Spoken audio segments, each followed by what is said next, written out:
We all want to feel peace in our lives. Peace in our choices, our beliefs, our relationships, and our environment. I've learned that this desired contentment is often found through holding on to less.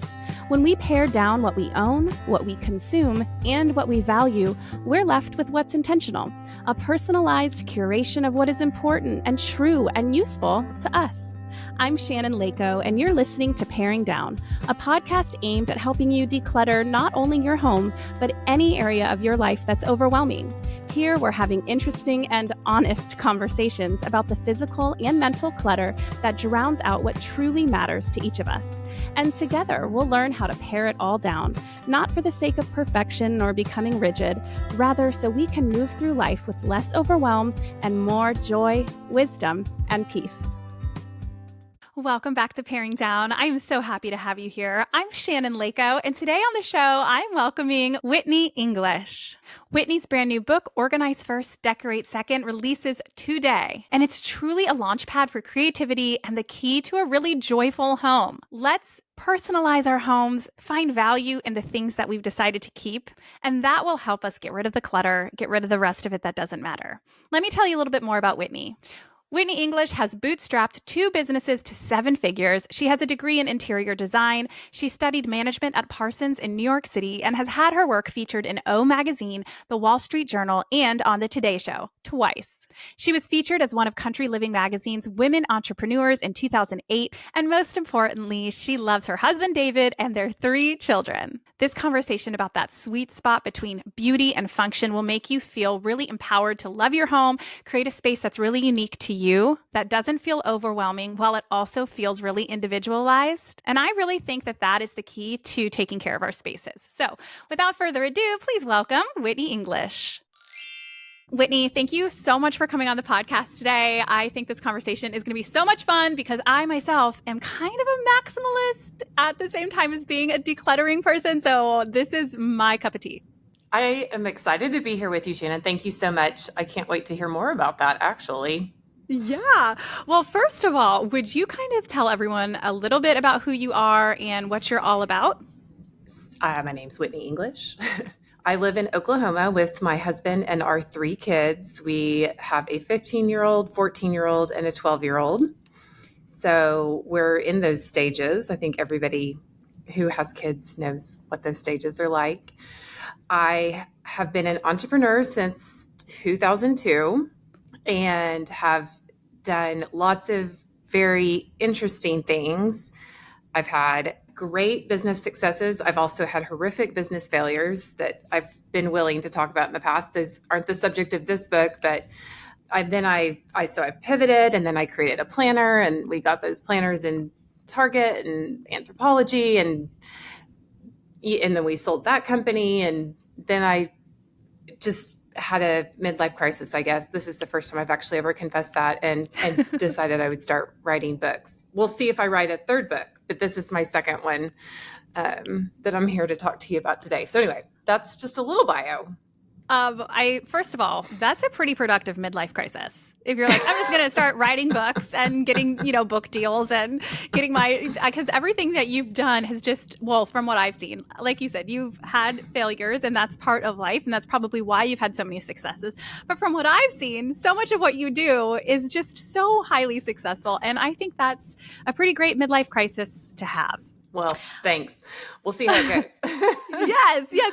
Well, this book that we're going to be talking a lot about today is called Organize First, Decorate Second. And from what I understand, it's really finding this sweet spot between beauty and function. I love that because I just believe so strongly that our homes should be a personalized reflection of ourselves and not like a staunch minimalist, let me copy what other people do kind of a thing to make my home look airy and bright and empty. Rather, let's make sure we're using the good stuff. It's just totally the narrative that I believe in so deeply. But before we get into that kind of content that is in the book, would you share how you got into the home organizational world? Well, I would say, first of all, I would not consider myself a home organization expert. And so putting a book out there, this is a fear. Like, I wrote a book called Organize First, Decorate Second. Are people going to ask me to start organizing things? And I just need to clear that up really fast. I do have friends. I have a friend who lost her husband this past year. And I called her and I was like, what do you need? And she was like, I have a closet that needs to be cleaned out. And I was like, okay, I can, special circumstances, I will come help you. And I can get in there for other people and, ask all the right questions. And because really organizing is just about making a lot of decisions. I mean, that's all it is. It's just tiny little decisions. And your brain gets exhausted. But I definitely hope no one asks me. I just am not the organizational expert. And I told my editor that whenever she said that she was always looking for the next decorating book, organization book, excuse me.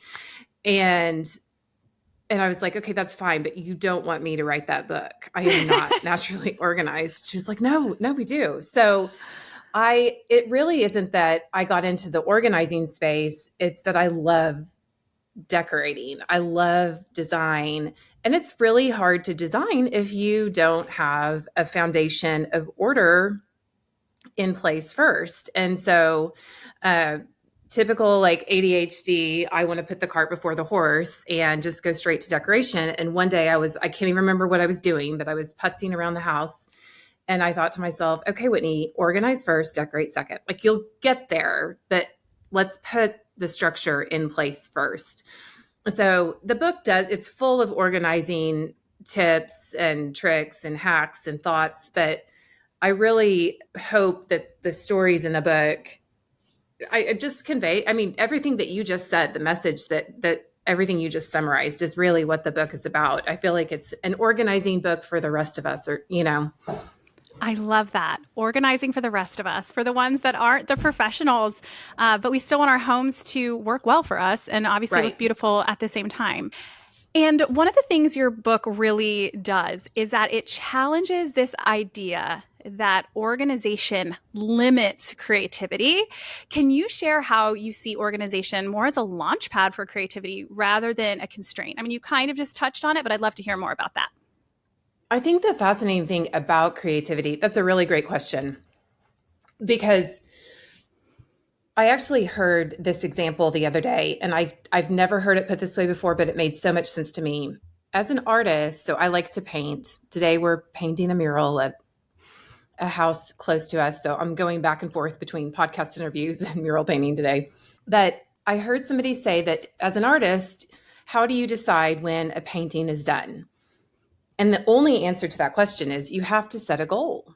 I mean, you have to put a constraint in place to work up against, because if not, and the same goes for writing. I mean, my editors are like, we have to take this manuscript out of your hands, Whitney, because I could probably rewrite forever and revise forever and create forever. And at some point in time, you have to press publish. You have to put the paintbrush down. And so I'm learning to lean into that idea of constraint. I mean, first of all, it is easier to paint if I know where all the paintbrushes are. And I mean, when I do paint, it turns into a big mess. When I write, it's a big mess. I mean, there's so many drafts and this is printed and that's handwritten. And I mean, it ends up being all over the kitchen island. And I mean, there's always a messy middle, but I heard that just the other day, that idea of like setting a goal.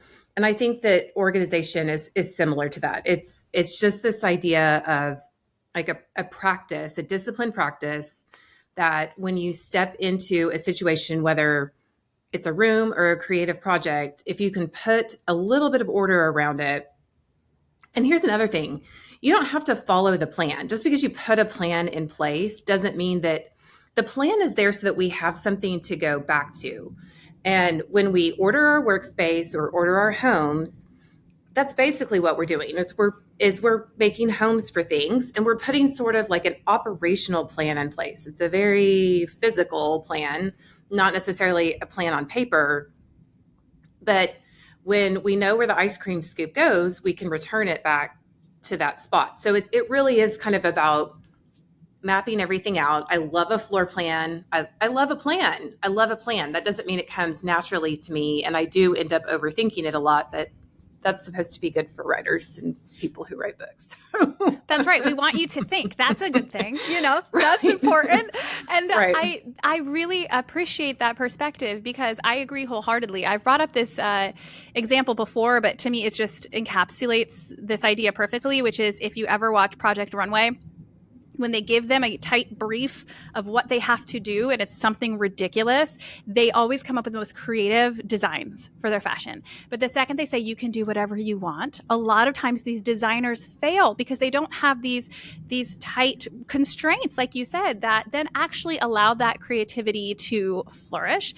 And I'm writing my book proposal right now, and that outline is what allows me to sit down every day. And yes, I get creative and messy and there's a lot going on, but at least I know what I'm kind of focusing on that day. And Right. that makes sense for our spaces too, especially if we want our homes to look beautiful. If we don't take the time to organize the space to know where things generally go, then we're not going to be able to see how we can make that look more beautiful. Like you have to get the boring stuff out of the way, Right. If you don't know where you're going to keep your photo albums and there's Right. stuff in the back of a closet and this or that, then you don't know that you want to make your credenza like this beautiful photo album display situation, right? Like you have to know where you want to keep things, where you want to keep things organized, how you access them, what's important to you. And from there, then you get to do the fun part of making it personalized. So that makes sense to me big time. Yes. Okay, so you say that it's okay to love your stuff. And I agree. So how can someone tell the difference between meaningful maximalism and just too much clutter? Yeah, that's a good question because maximalism is in right now, trending design-wise. And the idea of, I've seen some designers, I wouldn't consider myself a maximalist in the sense that I'm about to describe, because I have seen some very talented designers put one print on wallpaper and another print on curtains and another print on ceiling and then do trim in a completely different color. And somehow they bring it all together. And I do think that that is an art form. In the book, I talk about, because this is what we did, this is how we brought this into our lives. I talk about new urbanism. And the new urbanism is, you're in Florida, so like Watercolor and Seaside and all those little master planned, air quotes, master planned communities. So new urbanism basically is a movement, a town planning movement that builds towns, designs towns around people instead of cars. Like, how do we create a walkable community? And there's this guy named Jeff Speck who's done a bunch of research, and he says that he's part of that, the crew that does all the new urbanism planning stuff. He says that for a city to be walkable, it has to be useful, interesting, and safe. It's those three things. And so my husband and I, a few years ago, we moved to a little town in the middle of nowhere that was a new urbanist town. And just sort of as a byproduct, it was like population 72 when we moved there. And it's sort of just as a byproduct of living there, you kind of learn about these principles. It really is a different style of living. And when we moved back to the city, I wanted to figure out how to bring some of that into our lives, because it actually makes so much sense when you experience it. And for anybody who has vacationed in some of those towns like Watercolor or Seaside or whatever, you know how charming it is. And it really is that charming to live there. I mean, it has its drawback. Community's hard. Like that's something else we learned a lot about, but that's not what this book is about. So the idea behind, how do we decide if something's meaningful or not? How do we decide whether to keep it or not? Is it interesting? Is it useful? And what did I say? Is it safe? When we declutter, I get so tired of all the questions. You need to clean out your closet. So you go buy an organizing book and they say, like, here is a list of 16 questions that you can ask yourself. And I'm like, I have 86 t-shirts. I can't ask myself these questions about 86 t-shirts because I will have made 3,000 decisions before noon. Just mentally, our brain is a muscle and it's going to get tired. We're going to burn out. But I've realized, even as you asked that question, that I have sort of at the back of my mind this idea of, when I am choosing whether to keep something or pass it on. I don't want to say discard it. Because it could go on to another life. I love antiques and old things and thrifting and all that stuff. But I'm like, is it beautiful? Does it serve a purpose? And safe, interesting, useful. I mean, it's pretty much it. That's pretty much it. Is it beautiful and does it serve a purpose? Yeah, I mean, that's a great way to quickly decide if something is clutter or if it is something that can kind of lean into sharing your personality. And I appreciate that you even brought up when you were talking about how some designers operate and they do all the different colors and wallpaper and trim, all of that. To me, that's what I'm drawn to. I mean, maybe not to the extreme that you see sometimes, right? But I really like bold decor, like maximalist, eye-catching stuff. And that's not the same thing as clutter, right? Like, I think that people think maximalism means that you have like 300 ceramic birds that you collect and you keep piles of books everywhere in your house and everything is just overwhelming to the eye. And I'm like, no, my friend. Like, it just means that you like a bolder style of design. And that's absolutely, you can own exactly what is useful and beautiful to you. And it's not all white and like perfect Swedish minimalism. I think that's huge. And I love that framework of saying, okay, is it useful? Is it interesting or beautiful? Because interesting and beautiful is just as important to humans as useful. In my opinion, 100%. Like, we're humans, we're not robots. Well, that's one of the reasons why I wanted to write the book, is because I talk about this every now and then. It gets really philosophical, but just bear with me. The ancient Greek philosophers talked about the transcendentals, and it was three things, sort of like you could think of a three-legged stool about like of a culture or a society. There were three things that they believed society required for it to function well, like operate successfully. And it was truth, goodness, and beauty. And I think there's, in the homeschool movement, like, you kind of hear those words, truth, goodness, and beauty, sort of, but the idea that these very great thinkers on which all of Western civilization is built decided that these were the three values that really made a society function. It's a very interesting thought.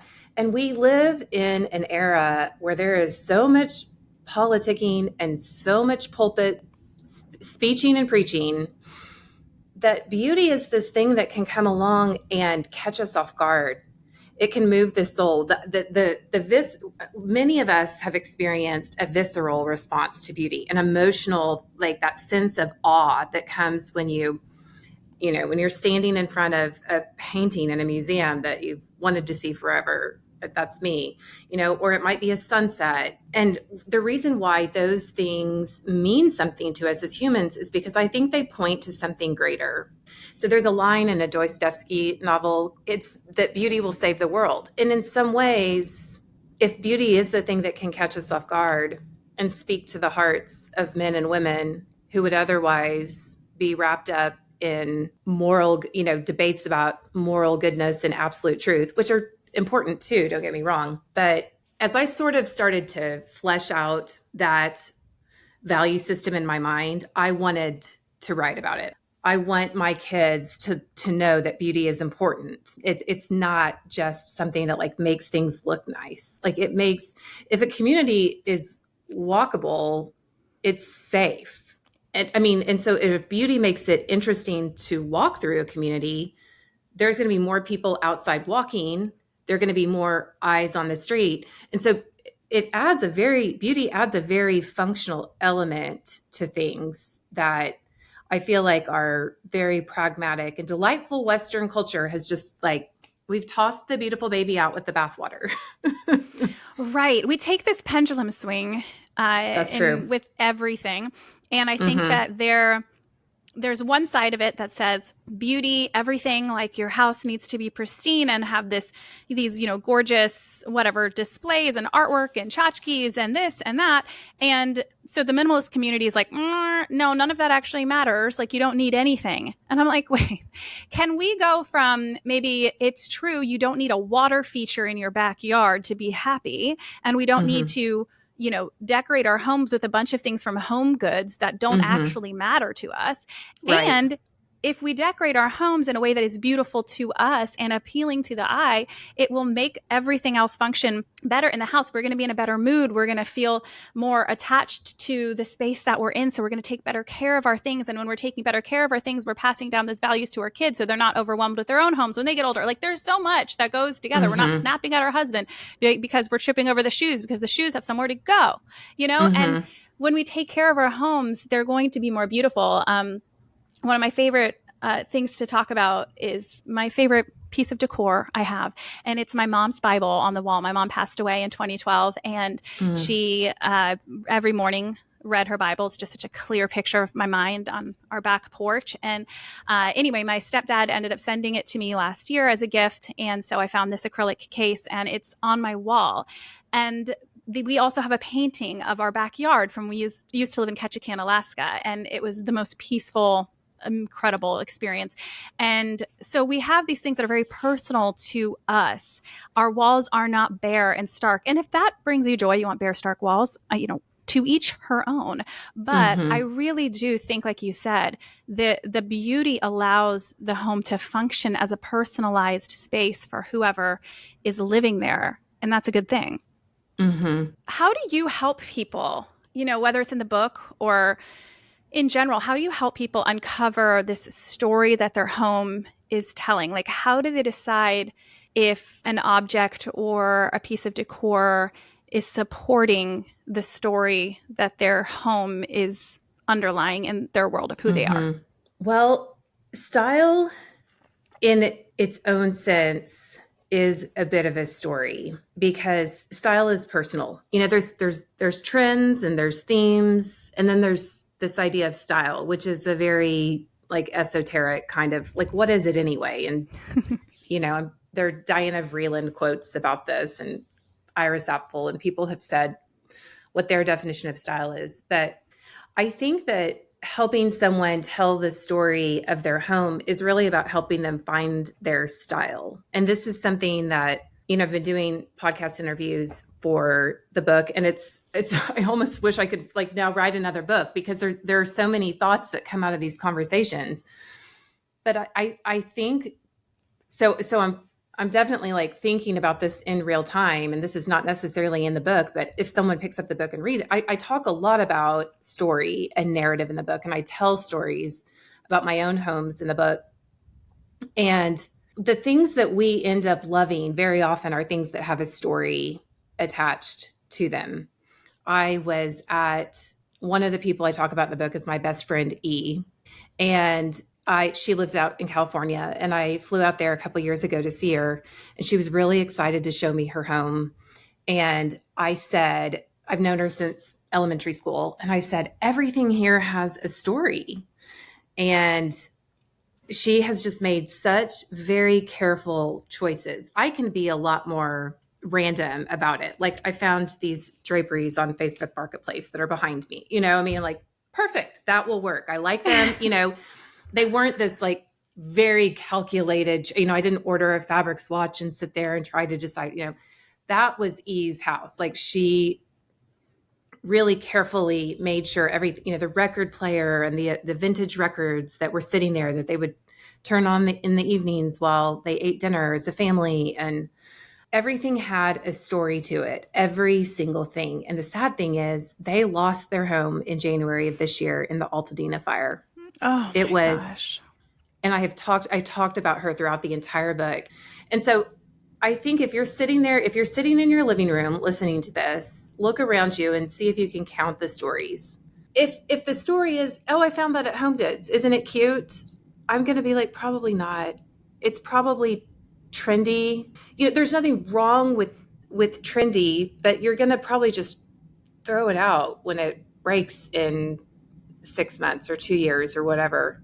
And I really do love even if I don't know the entire story of a thing, even if I let's say I love blue and white dishes, ceramics, porcelain from England, and I get on eBay and order it off eBay. And I'm this came from 1830, how many stories does this thing have? I don't know, but that's cool. I think that when you have people over, they love to see your house. They love to comment on your house. And the appropriate response to any comment, I think, is a good story. So I Oh, think, totally. yeah. I love that too. That's actually a really probably good way of gauging if something is supporting the story of who you are and what you want to support is like if people come over and they can say, wow, this home feels like you, right? Like this feels like Mm-hmm. I know who you are. Or if they ask about something, you're able to offer that story that feels personalized to you. And that's a great way to gauge, is this worth keeping in my home? Is this part of a reflection of who I am? Hey guys, it's time for your ad break. Each week I like to say a huge thank you for your graciousness that these are part of the podcast. Here we go. So you had talked about new urbanism, which I think is Mm-hmm. such a great way to see our stuff. You also break the home into public, private, and personal spaces. Can you explain that framework and how it can help people tackle organization and, design in a more intentional way? Yes. So it was interesting when I was writing the book, you're going back and forth with your editor, and they said, we want the first part to be organized and the second part to be about decorating. And as I was writing, I was really having trouble, just putting things in those two buckets. I didn't want to talk about the living room twice. I think that was sort of like the antithesis of what I was trying to get across. I'm trying to talk about how to make these things work together. And so to separate them out just felt like that's not the message that I wanted to send. And so I started just thinking about my own home. And there are public spaces. There are spaces that whenever I organize and design those spaces, I have to think about how other people will use those spaces. Public spaces are going to be very community spaces, the guest bathroom, the kitchen, main living areas. These are spaces where guests are going to need access. They need a table for their drink. They need a Kleenex if they need to blow their nose. They need to know where the bathroom is. So simple things like that define the public space. The personal spaces. So it's almost like you're moving outward in. You're thinking about people coming into the house, and as you get deeper and deeper into the home, you end up moving to more private spaces. And so that seemed like a really good way to break up the book, because also the more private a space, I feel like the more meaningful it becomes. And in that section of the book, I talk about my kids' spaces, and I talk about the rituals and routines that we've created that help define those spaces. And those are probably my favorite. Can you share some of those routines that have helped you define the design of your kids' rooms? Yeah. And I'm smirking big time, because in a perfect world, this is the kind of thing that I'm talking about. This is the perfect example. If I sent you a picture of where I read to my kids every night, it would not exactly blow up Instagram. We have, so we live in a 50-plus-year-old house. There's a very small upstairs. When we moved over here, we needed space for us to spread out, and it's a very spread out house. But the kids' bedrooms, my boys share a room, and there's one bathroom upstairs and two rooms, and it's a very small. You just go upstairs, and like everything is right there. And so the only place for me to read was the hallway. That's the only place where the kids can lay in each of their beds and they can hear my voice. So we have a twin-sized trundle mattress that leans up against the wall, and we put it down on the hallway every night. It is the exact width of the hallway, and I've got these bolster pillows that are vintage Laura Ashley fabric. I mean, that's cute. And the mattress lays on top of an Oriental runner rug. I mean, and I grab a camp blanket, one of those fleecy, non-cute, you don't want it. It's not exactly like the throw that you're talking about when you're like, throw a, cute blanket across the foot of an ottoman or something. No, that's not what it is. So anyway, I lay there, and that's how I read. So, That's so funny. I right. love it though. There's a few things design-wise that I could do if the ship came in. there's a window in that hallway and I've thought it would be really great to build a window seat, like so bump out the wall a little bit and then actually put like a built-in twin-sized bed, like an alcove kind of thing right there, because it would still be right there, but it would still allow me to read to them. But we don't all have the money to just do a house edition when we want to, That's right. and so that mattress is upstairs in the hallway. You know what? And it works. And I think that's It works. key. That's key. What works for you? I know friends who get rid of their rocking chairs the second their kids turn 3 and they're like, oh, we never really used it that much anyway. And for me, I'm like, I can't imagine getting rid of the rocking chair. In my youngest two, both of them still have a rocking chair in their room because that's where we sit and read books before our bed. Like that's just part of it, right? And so our design is going to be based on what we do. And while a mattress is against the wall, you might laugh and be like, oh, well, that's not really like great design. But it actually is. Your home is designed to support exactly what you do every night, which is comfortably read your kids a book from a space that they can both hear you. So that is design. Is it magazine worthy design? No, but that's not the point of our houses. It's beautiful because it supports this feeling of family. And when your kids see the mattress there, they know that's because mom reads to me every single night. And to me, there's more beauty in than there ever could be in the perfect throw blanket or sitting nook. If you never use it, why do we have it? Yeah. So 100%. I love that. Oh, your kids sound like very lucky kids to have you as a mom. Yes. I don't know if they would have always agree with that, but we try. I get that. Sometimes I feel the same way. I'm like, oh, my poor kids. No. Okay. When we're talking about spaces, even kind of like the one you were just talking about, well, no, that serves a singular purpose. I want to talk about spaces that serve multiple purposes. My listeners know that I record from my bedroom, and this is a multi-purpose room. So straight in front of me is my elliptical, and then to my left is our bed. Further to my left is my dresser where I get dressed. And then I'm sitting here at my podcast studio. So this is where I sleep, get dressed, work out, and do my podcast. What kind of advice do you have to balance beauty with function when you're organizing a space that serves multiple purposes? Let me respond to that question with a story. So we had a photographer over here one day who we were doing a photo shoot for something like the last book. I don't remember what it was. Planners. I don't know. And she said, your house is just so photographable. Your kitchen is just so photographable. Like, how is it? I mean, we had cleared the counters off. There's always a little bit. I don't think you can live in a house without clutter and have chill. I just don't think I always say it's not about having a perfectly tidy home. It's having a home that's easy to tidy. Those are two different things. Yeah. I'm not the only one who says that, for the record. Not okay. Okay. Credit where credit's due. Yeah, I love that. So and I just answered her. I said, well, there's no plastic. And she kind of paused and looked at everything on the counter and she's like, you're right. There's no plastic.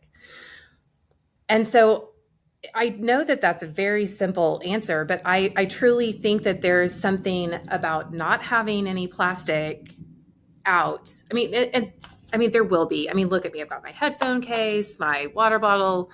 But in terms of our home, plastic's been around for maybe 75 years. It's not really great for the environment. I'm not a huge environmentalist, but when you make the argument that a beautiful wood caddy made out of pine or even bamboo, because you can order those off Amazon, is going to bring an organic element, like the idea of bringing the outdoors in. Even I can just even see the little piece of greenery behind you in the video. Designers for years have talked about bringing the outdoors in. And I remember being a design student in college and being like, what does that even mean? And yet you use it in your presentation that, I was like, and so we've done this to bring the outdoors in. Whether it's like a fabric or a textile, or just the idea of like, no plastics. Like there's something about glass and wood and even metal it passes the litmus test. It's more appealing. In my book. I mean, the only thing plastic on our counter is a container of spatulas. I'm just not into plastic. I had another friend tell me one time, and this is another example. I also have to preface this example with saying when she told me this, they had not had kids yet. But we were talking about decanting things because, that's real trendy and I love decanting things. And she said she decants the shampoo in her shower. And I was like, what? And she goes, yes, no labels. I was like, no labels. And the more I thought about it, the more I was like, oh, that is why I like decanting things. It's because visually, when we decant things, we're removing a layer of clutter and really a marketing message that the San Marzano tomato people are trying to send us, or Walmart great value, whatever kind of tomatoes you buy. And so I did after we had that dinner with them that one night, I came home and I ordered clear plastic bottles off of Amazon. They were plastic because I'm not going to do glass. I would if I didn't have kids, but we have our kids use our shower a lot. We just have I don't know. There are probably people out there. Broken glass in the shower is not a good time. So I get it. Right. And so I decanted our shampoo for probably 3 weeks. And then a kid decided it would be fun because they were bigger, and they decided it would be fun to take the lid off and smear the conditioner all over the glass in the shower. And it was just not a good thing. But the whole conversation, she just said no labels. And it made so much sense to me. The idea of you're just removing this layer of visual clutter. So the idea of no wonder we like a decanted pantry, or even the idea of putting something, that's why we like the color coding things as well. A friend of mine asked me the other day, why do you put your books in color coded order? And I said, because it's order. It's order. I mean, visually, our eye is looking for patterns and then a place for our eye to rest. And if things are from, Roy G. Biv, if they go from red to purple or whatever, just start anywhere in the rainbow you want. We're giving ourselves that sense of order. Like you said, it's reducing the visual clutter that can feel overwhelming. And that's why there's a difference. And like you said, there's an art to maximalist decor. There's a difference between somebody who's choosing a wallpaper that does not match the area rug whatsoever and it hurts your eyes versus someone who is talented enough to find a way for that to feel peaceful for your eyes. And that is possible.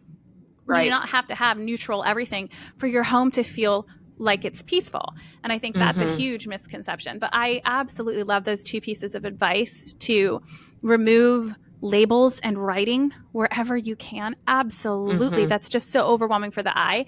I've seen some people even get creative with their bookshelves because of that. And they'll put the books backwards or do certain parts of it, so that the pages side is showing. It's more artistic and it feels better for the eyes. Maybe not as practical when it comes to finding a book, but it sure looks nice, And then also just not having plastic. What a great piece of advice. That's so simple and implementable to make any space, like even my room. So I actually really love our bedroom and it's a multi-purpose space, but I can't put a finger, or I couldn't. Why do I feel like it's still pretty cohesive other than the fact that I've picked a color story that feels nice, like there's a general cohesiveness. I'm not a designer, so I don't have any reason. I just know that it looks good. But another big reason is, like you said, there's so many kind of nature elements. There's just not plastic. If you have toddlers, like I did have a friend who, she used to work for Martha Stewart. She told me one time when she had her kids, she was like, you buy all these cute wooden toys and they want the loud plastic flashy ones. So if you have babies, like you're going to have plastic toys. Like I'm not saying go out and buy all wooden toys for your kids or anything, but there is. And then you said a unifying color story as well. One of the things that somebody can do is pick a color story. So we're kind of like, blue is sort of my default home color. It's not necessarily my favorite color. It's just the color that has ended up working for us for everything. And if it's not blue, I look for neutral. And so an example of that would be this, and I don't always do this, but the yellow and green sponges. Why are they yellow and green? No, I mean, it's the worst combination. Right. And it doesn't go with anything. So they make like a natural colored sponge that just looks prettier in the sink. And so sometimes it's the smallest things like that. When you put intention behind the choice, it becomes a design choice. And then for crying out loud, just enjoy it. Like when you start washing dishes, just be like, I love this neutral colored sponge. And if that's the one that ends up in our sink, I usually do feel that way. True story. Listen, I would feel so relaxed using one of the more natural looking sponges. I know I can see it in my head. We have a green one. My husband's the dishes guy, so that's not really my forte. But yes, I totally know what you mean. I think we should really love pretty much anything we're using in our house, even if it's a sponge. I have a tabletop. That's true. The color for me in our home tends to be light pink, not like baby girl light pink, but like maybe like a more ballet muted mauve type of a light pink. But anyways, we have a tabletop trash can in our bathroom because I learned very quickly that I am incredibly lazy, and I will rather put a disgusting dirty Q-tip on my bathroom counter than walk 3 feet to the trash can next to the toilet. And so we have a tabletop little thing. It has a lid that closes. You can pop it open. And it fits all my contact cases that I'm throwing away, my makeup wipes, anything like that. It's right there, so it stays contained. And it's like a light pink color. It brings me joy. The trash can on top of my sink brings me joy because it's a design choice to reflect the rest of the house and kind of the vibe that brings me happiness. The last That's thing a perfect example of and it's functional too. I mean, you don't love it just because it's cute. Like, you also love it because it's doing a very important job for you, so you get 2 points for that one. You get the thank you so much. I'm so close to getting a gold star. Okay. So last question I wanted to ask you was, you've shared about ADHD and how that has shaped your approach to design. Can you share maybe some advice for listeners who struggle with ADHD, who might see something someone else is doing and they're like, oh, shiny object, I'm going to get that. Shiny object, I'm going to try that in my house. Or how can they stay true to who they are without getting distracted by what other people are doing? So I was diagnosed with ADHD as an adult, and I don't know what it feels like to not have ADHD. I just look at how some other people function and think, man, what would it feel like to be able to work in a straight line instead of spiraling circles? But anytime I try to work in a straight line, something breaks. I wear myself out faster. I don't get as far. I burn out is really and truly what happens. And so I've just learned to lean into that. And I think talking about it's surprised me. And I'm not an ADHD expert. I mean, that those people that make the funny reels and TikTok videos about how to deal with ADHD, I'm taking notes. I'm like, what do you do that works for you? Because it's what I struggle with. It is part of the story. But I think that probably the best thing I've done for myself is just to quit comparing. A lot of times in the organizing space, we talk about giving yourself grace. And I'm like, I can give myself grace until the cows come home. Like, I can sit in my bed, crisscross applesauce, unmade bed, in my pajamas and work. I love it. Like, I work in my bedroom too. That's just where things happen. But if I try to disrupt that routine instead of giving myself permission to be who I am, it's not going to work very well for very long. And so I think there's a certain element of just observe if you're scrolling on social media because you're trying to find inspiration and you're starting to feel that less than feeling, like, how can she do this and I can't? Get off social media and realize that I am sitting crisscross applesauce in my bed, still in my pajamas at 5:00. And I probably went and picked up my kids from school in said pajamas because you don't have to get out of the car. I like to give myself pressure on things like tidying. There's too much grace and the house starts getting cluttered. And grace can lead to laziness at some point in time. So in my mind, so where I do give myself grace is the fact that my version of order and function is not going to look necessarily like the world's. Tackle each day. If you don't do the best job you can, admit that to yourself and try again tomorrow. In our house, you get points for effort.